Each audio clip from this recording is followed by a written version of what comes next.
आनंद L राय की film तेरे इश्क में रिलीज हुई है। उज्जवल जी ने अपना रिव्यू हालांकि अपने चैनल पर लगा दिया है, तो आप वहां भी सुन सकते हैं। उज्जवल जी, कैसी लगी आपको ये फिल्म तेरे इश्क में? देखिए, फिल्म जो है बहुत डेप्थ में लेके जाती है। रोमांस का वो जो टूटे दिल वाला एक बिछड़ के भी नहीं बिछड़े, भूल कर भी नहीं भूले, जुदा हम्म। होकर भी नहीं जुदा हुए, उस वाले जॉनर में जाता है। बहुत सारी बातें इस फिल्म में ऐसी हैं जिन्हें अगर आप रियल लाइफ से जोड़कर देखेंगे तो आपको निराशा हाथ लगेगी। असल जिंदगी में ऐसा कुछ भी ना होता है, ना हो सकता है। हाँ, अगर आप फिल्म के जोन में हैं, उसको सिनेमा की तरह देख रहे हैं कि भाई ये असल जिंदगी से अलग एक रियल लाइफ है, तो एक बहुत इंटेंस लव स्टोरी है। कुछ डायलॉग्स बहुत अच्छे हैं, कुछ सीन्स रुलाते हैं, खासकर जहां पर हीरो के पिता की मौत होती है वो रुला जाता है। और कहीं ना कहीं ये सोचने पर भी मजबूर करती है, क्योंकि इसमें जो कुछ चीजें दिखाई गई हैं वो हमारी सोसाइटी में हैं। अभी हमारे यहाँ हम ठीक। आजकल एक बहुत अलग तरह के हिंसक लोगों को अपने आसपास देख रहे हैं। वो भी बिल्कुल। हिंसक जो पर्दे पर हिंसा का आनंद लेते हैं, वो भी हिंसक हैं जिनमें विचारों में हिंसा है, और वो भी हिंसक हैं जो ऐसे फिल्मों का इंतजार करते हैं। जैसे हमने जब एनिमल आई थी, मैंने उस वक्त कहा था कि बहुत हिंसा है, धुरंधर में काफी हिंसा है, और हमारे आसपास समाज में बहुत सारी हिंसा हो रही है, रियल लाइफ में भी हो रही है, इंसिडेंट्स बहुत सारे हो रहे हैं। तो कहीं ना कहीं उसको टच किया है। एक मैसेज भी है कहीं ना कहीं इस फिल्म में कि प्यार जो है वो अपना स्वरूप बदलता है, वो पूरी तरह से खत्म नहीं होता। कई बार वो दूर जाकर भी दूर नहीं जाता, हमारे अंदर कहीं विदिन रह जाता है। और जिंदगी में कई बार हम जब पैशनेटली किसी चीज को चाहते हैं, किसी शख्स को चाहते हैं, तो वो बहुत हद तक हमारी जिंदगी को बदलता भी है, अच्छे के लिए भी, बुरे के लिए भी, या एक नई जर्नी के लिए तैयार करता है। तो इस फिल्म में जो भी हुआ है, अगर हम ये कहें कि क्या दिखाया गया, तो मैं कहानी नहीं बताना चाहूंगा, क्योंकि ट्रेलर में काफी कुछ क्लियर हो जाता है क्या कहानी है। ओवरऑल अगर आप उस जर्नी को जीना चाहते हैं तो आप उसे देख सकते हैं। और फिल्म का मुझे बैकग्राउंड स्कोर बहुत अच्छा लगा, म्यूजिक अच्छा लगा है मुझे। कुछ सीन्स बहुत जो खासकर बहुत एक अलग तरह के आपको माहौल में ले जाते हैं, जो कहानी वहां पे चल रही है। और काफी ड्रामा है फिल्म में। धनुष की एक्टिंग बहुत अच्छी है, कृति कहीं कहीं हल्की पड़ जाती है, प्रकाश राज का काम भी अच्छा है। तो ओवरऑल मतलब फिल्म देखकर निराशा नहीं हुई कि 230 रुपए का टिकट हमने क्यों लिया था। मुझे 230 रुपए खर्च करने में दिक्कत नहीं हुई। मुझे फिल्म देखकर मतलब मजा तो नहीं आया। आपने कहा कि आपको निराशा नहीं हुई, मुझे मजा नहीं आया फिल्म देख के। जी। शायद इसकी एक वजह ये हो सकती है कि फिल्म के ट्रेलर से बड़ी उम्मीदें बन गई थी। एक वजह ये हो सकती है कि फिल्म का ट्रेलर बहुत इंटेंस था और उसमें कई सारी चीजें ऐसा लग रही थी कि कुछ नई होंगी। लेकिन हाँ। ठीक है, मगर स्टोरी रिवील ना भी करें तो ये स्टोरी देखकर लगा कि ये बड़ी आर्टिफिशियल सी स्टोरी है। इसमें रियल जैसा कुछ भी नहीं है। रियल से मेरा ये मतलब बिल्कुल नहीं कि आज जो हो रहा है आप वही सब दिखाइए। लेकिन एक होता है ना, कहानी भले ही आप फिल्मी बनाते हैं मगर उसमें एक रियलिटी का टच होता है। आपको थोड़ा महसूस होता है कि ऐसे किरदार हमारे आसपास हैं, इस तरह की घटनाएं हमारे आसपास होती। फिल्मी और बेहद फिल्मी लगी, जैसे कॉलेज का दिखा रहे हैं, यूनिवर्सिटी का, Delhi university. One sided love है पूरा उस हीरो का। और वो मोहतरमा जो है वो साइकोलॉजी में कोई एक पेपर, उन्होंने रिसर्च पेपर तैयार किया। अब रिसर्च पेपर तैयार किया तो मुझे समझ में नहीं आया किन लोगों पर उनका रिसर्च था, क्योंकि वो हाँ। बता रही है कि एक आदमी अगर हिंसक होता है, उसका बिहेवियर हिंसा से भरा होता है, उसको बदला जा सकता है। फिर कहीं अचानक वो गांधी जी के नाम की जय होने लगती है, कहीं मार्टिन लूथर किंग के नाम का भी नारा लगा दिया जाता है। मतलब अजीब तरीके से, मतलब वो चीजें जो है ना, कि कॉलेज में एक थीसिस लिखी गई है और उसको सही साबित करने के लिए जब उसके प्रोफेसर उसको कह रहे हैं कि नहीं नहीं हम तो मानते नहीं है एक घटना की वजह से, तो वो उसी लड़के को पकड़ती कि भाई मैं तुझे सुधार दूंगी। मतलब ये बड़ा अजीब सा, मतलब वहां पे गांधी की भी फिलॉसफी आप ले आए और आपने कहा कि उसको बदला जा सकता है। फिर आप उसके चाइल्डहुड ट्रॉमा की भी बात कर लेते हैं। तो बहुत कुछ जो होता है कि जो सहज कहानी का फ्लो होता है वैसा नहीं लगता है। ऐसा लगता है कि कुछ कुछ लॉजिक देने के लिए अपनी कहानी में हिमांशु जो इसके शर्मा राइटर है और एक और उनके साथ राइटर है, तो इन लोगों ने जोड़ घटाव करके चीजें जो है बनाई। और कहीं ना कहीं क्योंकि इसको रांझना की स्पिरिचुअल सीक्वल कहा जा रहा है, तो उसको हाँ, बनारस से भी जोड़ना है। ईशान युग को लेकर आ गए। तो बहुत सारी आर्टिफिशियल चीजें लगी। और जो एक चीज आपने कही ना कि जो चीजें हम समाज में देख रहे हैं, प्यार में हिंसा, तो ये बात तो सही है, प्यार में हिंसा इधर काफी दिखाई देने लगी है। और यही एकमात्र एलिमेंट ऐसा है जो इस फिल्म में निकल के आता है, हमको दिख रहा है। यहाँ प्यार कम हो रहा है, हिंसा ज्यादा हो रही है। सिगरेटें फूकी जा रही है, शराब चल रही है और शराब पी पी कर बर्बाद हुए जा रहे हैं। अगर इस फिल्म को जो हमने एक दीवाने की दीवानियत देखी थी उसके डायरेक्टर ने डायरेक्ट किया होता तो मैं कहता चलो फिर भी ठीक है, लेकिन इस फिल्म को आनंद एल राय डायरेक्ट कर रहे हैं। तो वो बात जो है ना कि आनंद एल राय जिन्होंने रांझना जैसी फिल्म बनाई या फिर जिन्होंने तनु वेड्स मनु वाले जो 2 पार्ट बनाए हैं, ये उनकी फिल्म नहीं लगती है। ये उन्होंने एक होता है ना कई बार जब आपकी 2 फिल्में अगर फ्लॉप हो गई है तो आप थोड़ा सा, जैसे इसमें भी आया कि प्यार में रिस्क लेना, इश्क में रिस्क लेने वाली जो बात है, तो इनका भी मोहब्बत, इनका भी इश्क जो है वो सिनेमा है, तो यहाँ वो रिस्क ले रहे हैं कि चलो कुछ डिफरेंट बनाते हैं, थोड़ा समय के हिसाब से बनाते हैं। पर मुझे लगता है कि वो उनका मूल नेचर नहीं है, तो क्योंकि मूल नेचर नहीं है तो बहुत सारी चीजें कहानी में थोपी हुई लगती है। कई बार ट्रीटमेंट भी मुझे बड़ा कुछ जगहों पर फनी सा लगा है, खास तौर पे वो जो क्लाइमैक्स उन्होंने शूट किया है जिस तरह से, एक तो बहुत हड़बड़ी में हो गया वो सारा कुछ, कहानी प्रेजेंट में होती, पास्ट में होती, वो आना जाना चलता रहता है, तो क्लाइमैक्स मुझे मजा नहीं आया। मतलब कि ये किस तरह का, और वो जो डायलॉग्स दिए उसमें कृति को उन्होंने कि बच्चा तो मेरे पेट में है, लेकिन मतलब वहां भी उसको स्पिरिचुअल बना दिया कि ये मेरा और वो अपने जो हस्बैंड होता है उसका नाम लेती, पर इसमें आत्मा तुम्हारी है। अब मतलब ये क्या है, मतलब ये समझ से बाहर है। हाँ, डेफिनेटली समझ से बाहर है। देखिए इस फिल्म में जो भी दिखाया गया है वो संभव ही नहीं है कि कोई इस तरह का बैकग्राउंड से आने वाला और सिर्फ किसी के कहने पर यूपीएससी क्रैक कर दे तीसरी बार में, बिल्कुल, और उसके बाद उसे छोड़ दे और फिर वो एयरफोर्स में चला जाए और वहां भी सेलेक्ट हो जाए। मतलब उसकी ये है कि उसकी तो पहली कोई तैयारी थी नहीं, उसने उम्र के जो 17-18 साल थे वो तो वेस्ट कर दिए थे और अचानक 2-3 साल में ही वो सब कुछ कर लेता है। तो ये सब चीजें थोड़ी हैरान करने वाली तो डेफिनेटली हैं। लेकिन अगर हम कंपेयर करें एक दीवाने की दीवानियत से, तो उसके कंपैरिजन में ये कहीं ज्यादा मुझे एंगेजिंग लगी, क्योंकि एक दीवाने की दीवानियत में आपको कुछ, मैं इसलिए कंपेयर कर रहा हूँ इस फिल्म को उससे क्योंकि वही पिछली रोमांटिक फिल्म हमने देखी थी जो रिलीज हुई, और डेफिनेटली इस फिल्म में मतलब अगेन ये कोई बहुत महान सिनेमा नहीं है, कोई बहुत ग्रेट फिल्म नहीं है, ये ऐसी कोई फिल्म नहीं है कि अरे आपने ये नहीं देखी तो आपने बहुत कुछ मिस कर दिया। अच्छा, रही बात कि रांझना के डायरेक्टर ने डायरेक्ट किया, देखिए मुझे लगता है हर डायरेक्टर का ना एक कहीं स्थिति पर आ जाता है कि वो चुक जाता है। राजकुमार हिरानी ने जब ढूंढी बनाई तो लोगों ने कहा कि यार ये राजकुमार हिरानी की फिल्म नहीं लग रही है। तो मैं अब इस चीज को इस तरह से देखने लगा हूँ कि ये जितने भी डायरेक्टर्स हैं, जितने भी महान बड़े डायरेक्टर्स हैं, चाहे वो भंसाली क्यों ना हो या कोई भी हो, सबका एक स्तर आ जाता है चुक जाने वाला, जब वो अपना सब कुछ दे चुके होते हैं। उसके बाद या तो उनके पास कुछ नया नहीं होता या वो अपने पुराने ही मसालों को नए तरीके से पेश करने की कोशिश तो करते हैं, लेकिन वो वहां पे लड़खड़ा जाते हैं। क्योंकि डायरेक्टर कितना भी बड़ा रहा हो, चाहे हम सुभाष घई और महेश भट्ट और यश चोपड़ा, हम किसी की बात कर लें, सबका एक दायरा है, उसके आगे फिर वो मामला नीचे की तरफ ही जाता है। यही वजह है कि एक समय के बाद फिल्म इंडस्ट्री में डायरेक्टर्स जो हैं वो खत्म हो जाते हैं। महेश भट्ट भी खत्म हो गए क्योंकि आपने ठीक है बहुत कुछ नया दिया दिया दिया, अब एक तो आपका टाइम चला जाता है तो वाले प्रयोग नहीं चलते, मेकिंग नई तरीके की हो जाती है और आपके अप्रोच पुराने हो जाते हैं और लोगों को थोड़ा नया चाहिए होता है। मैं व्यक्तिगत रूप से मानता हूं कि किसी भी डायरेक्टर की जो लाइफ है, प्रोफेशनल लाइफ, जिसमें वो वैरायटी दे सकता है, बहुत लंबी संभव नहीं है, क्योंकि सबके अपने अपने दायरे हैं और हर कुछ साल में तो पूरी मेकिंग चेंज हो जाती है, खासकर अब जब हम इंटरनेशनल कंटेंट भी देख रहे हैं बड़ा इजीली। ऐसे में बहुत मतलब चैलेंजिंग है किसी के लिए भी ये कर पाना। हम लोगों के पास ऐसा दर्शक भी इतने ऑप्शन आ गए हैं कि हम तो फटाक से कर देते हैं कि भैया तो बकवास है। तो ये मुझे लगा। हमारी एक दर्शक है जिज्ञासा के, इन्होंने लिखा है, मैंने इसीलिए स्क्रीन पर रखा हो, स्पिरिचुअल क्वेश्चन मार्क है, तो स्पिरिचुअल इज नेवर वायलेंट, क्योंकि आप स्पिरिचुअल चीजों की तरफ ज्यादा मतलब ध्यान भी देते हैं, आप उसको महसूस भी करते हैं, इसको थोड़ा सा। हाँ, क्या होता है कि आप प्लेट में रखे एक एप्पल को भी स्पिरिचुअली देख सकते हैं, तो आप किसी भी चीज को स्पिरिचुअली देख सकते हैं। मैंने अपने चैनल पर जो रिव्यू किया है, मैंने इस फिल्म को थोड़ा स्पिरिचुअल लेवल पर देखने की कोशिश की है, क्योंकि वो मेरी अपनी अप्रोच है। वायलेंस को भी हम स्पिरिचुअली देख सकते हैं, हम किसी भी चीज को स्पिरिचुअली देख सकते हैं, ऐसी कोई भी चीज नहीं है इसको स्पिरिचुअली नहीं देखा जा सकता।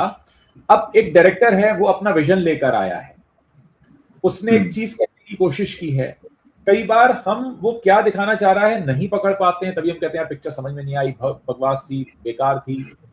मैं कहूंगा कि इस फिल्म में उन्होंने जो कहने की कोशिश की है, जिस नजर से, मैंने उस नजर को पकड़ने की कोशिश की और मुझे लगा कि किसी हद तक उन्होंने एक स्पिरिचुअल मैसेज भी इसमें दिया है। हालांकि वो बड़ा सब्जेक्टिव है, कुछ लोगों को लगेगा कि नहीं यार ये तो ऐसी बड़ी मसाला फिल्म है, बड़ी ड्रामे वाली फिल्म है जिसमें सब डाल दिया उन्होंने, खासकर जो लाउडनेस है फिल्म में वो लाउडनेस बहुत ज्यादा है। अगेन ये देखने का नजरिया है, आप उस लाउडनेस को किस तरह से देखते हैं, तो मतलब ये अपने ऊपर डिपेंड करता है एक्चुअली, हम देख सकते हैं। हिंदू शास्त्रों में एक वाक्य आता है ना, वैदिकी हिंसा हिंसा न भवती। हाँ। वेदों में जो हिंसा बताई गई है, या जो वैदिक कार्यों में जो पुराने जमाने में बलि प्रथा वगैरह थी, तो वो हिंसा उसको नहीं माना जाता था। तो ठीक है, इसको उस तरह से भी जोड़कर देखा जाता है। और इस फिल्म में मुझे ये बात, प्रकाश राज का काम देखिए, धनुष तो उन्होंने बढ़िया परफॉर्म किया, इसमें कोई दो राय नहीं है। कृति सेनन भी अच्छी लगी है, कहीं कहीं थोड़ा ज्यादा ड्रामा, और लास्ट में उनके कैरेक्टर के साथ ने जो डायरेक्टर ने, जो मुझे लगता है किसी तरह से जस्टिस नहीं किया है, चाहे वो परफॉर्मेंस के लेवल पे हो या जिस भी लेवल पे हो, तो वो एकदम अलग ही उसमें चली जाती है, तो वहां उनका पूरा मामला जो है वो उतर जाता है पटरी से एक तरीके से। लेकिन प्रकाश राज छोटे से रोल में आने के बावजूद, खास तौर पे वो जो रोल है जब वो अपने बेटे की तरफ से माफी मांगने जाते हैं या उसके लिए जो अपील करते हैं, वो बड़ा कमाल का दृश्य है, और उन्होंने जिस तरह से उसको परफॉर्म किया है। तो देखिए, अगर डायरेक्टर उनसे उनके लिए इस तरह का रोल लिखवाया जा सकता था, और बड़ा इंपॉर्टेंट लगा। इन्हीं कैरेक्टर्स के आसपास सारी चीज, तो मुझे काम के लिहाज से इन दो लोगों का काम ज्यादा पसंद आया। और धनुष वाकई बहुत अच्छे एक्टर हैं, ये बात तो मानना पड़ेगी।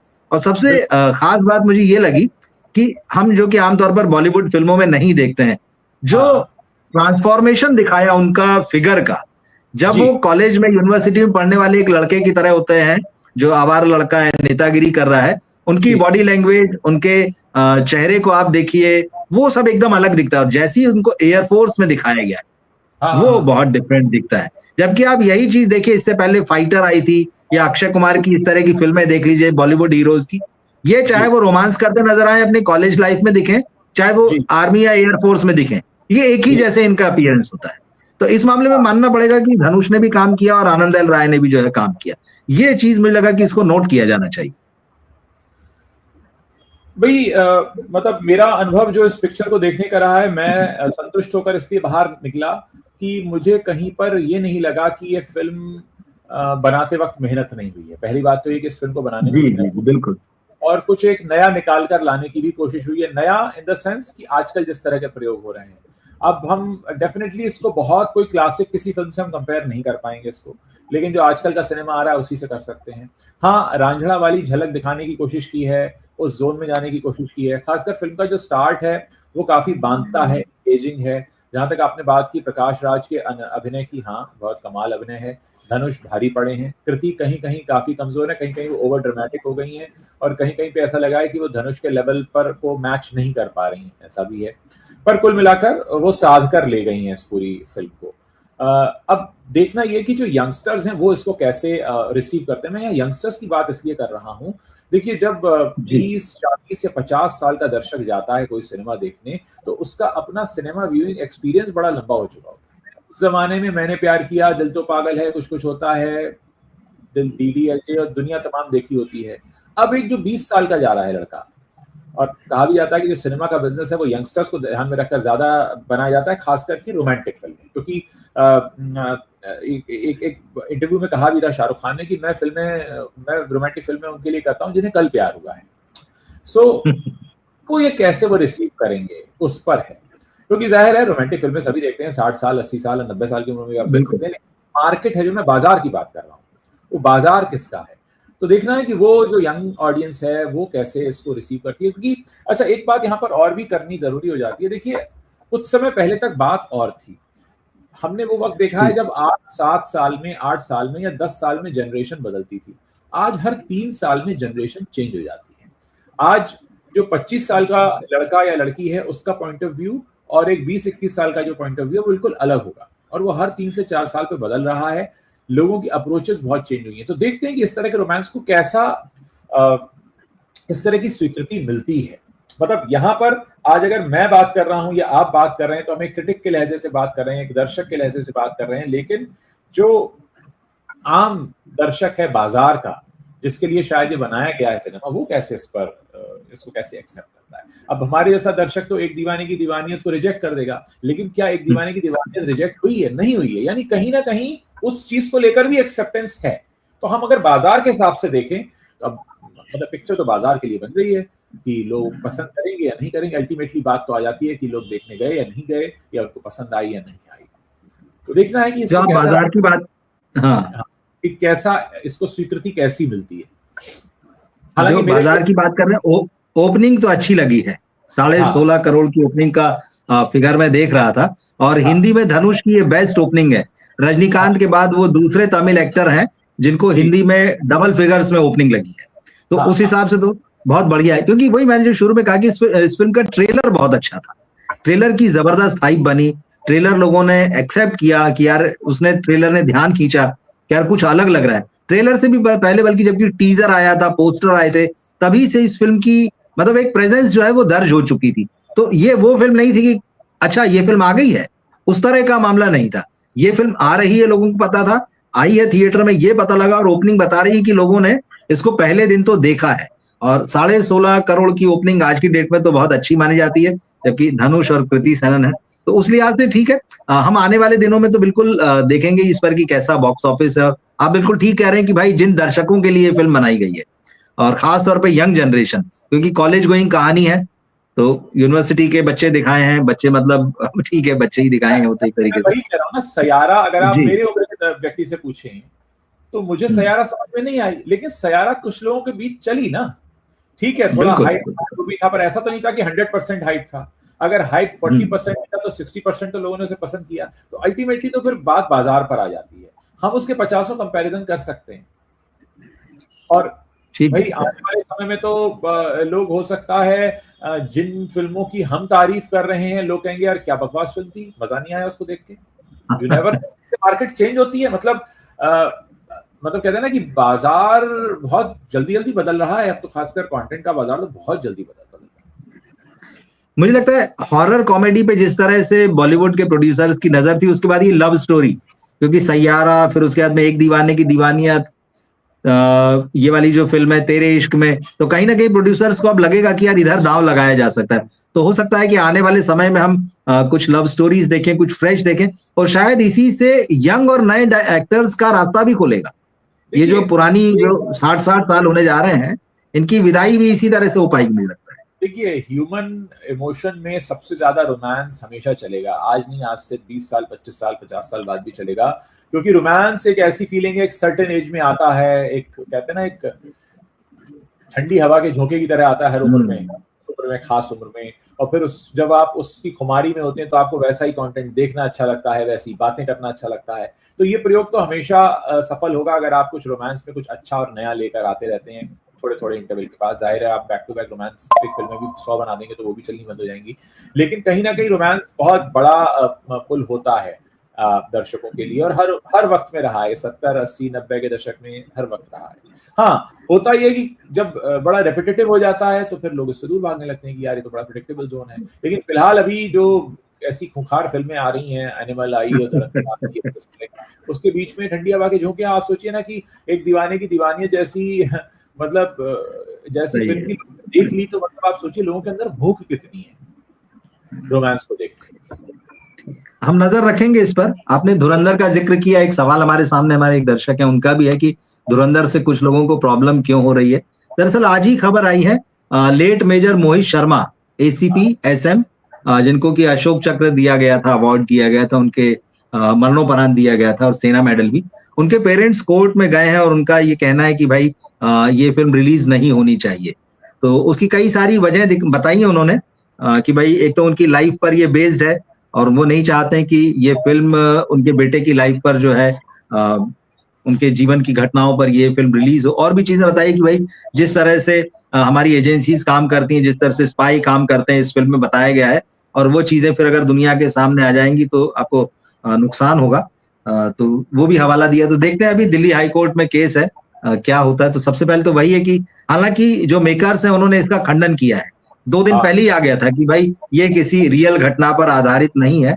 तो देखते हैं क्या होता है इस मामले में। तो शायद अगले ही हफ्ते है ये फिल्म, तो हाँ 5 तारीख को है, आज 28 से अगले शुक्रवार को ये फिल्म रिलीज होगी। तो इस पे कोई अपडेट आएंगे तो फिर हम बात करेंगे। और तेरे इश्क में का जो बॉक्स ऑफिस है उस पर नजर रखते हैं कैसा क्या रहेगा। तो आपने उज्जवल जी बहुत डिटेल में और बहुत डीपली इस फिल्म को डिफाइन किया दर्शकों के लिए। सभी दर्शकों का भी शुक्रिया, आपका भी शुक्रिया। तो मिलते हैं फिर हम अगले किसी लाइव और वीडियो में। नमस्कार।